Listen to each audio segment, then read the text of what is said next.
I want to show you guys something real quick. See this old piece of driftwood that I got? It's a pretty big old, I think it's a root mass or something like that. Okay?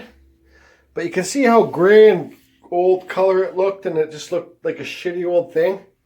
So I brought this home and I just started carving this today. And look at that beautiful color under there. Oh man, I wish you could really see it in the camera. It's like purple.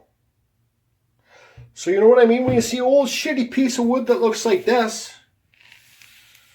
when you see an old shitty piece of wood that looks like this, don't be afraid to take your hatchet, chip it away, and see what color is underneath of it. I have no clue what kind of wood this is.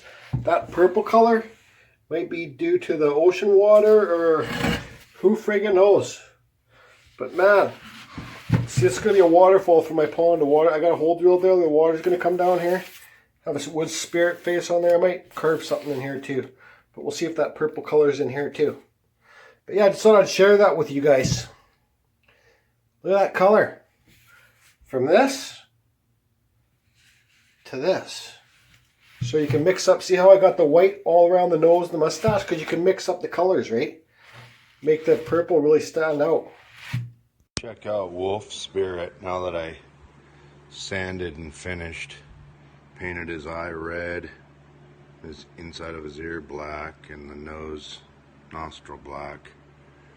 I'm thinking, I don't know if I want to paint that mouth part black in that bare spot. I don't know.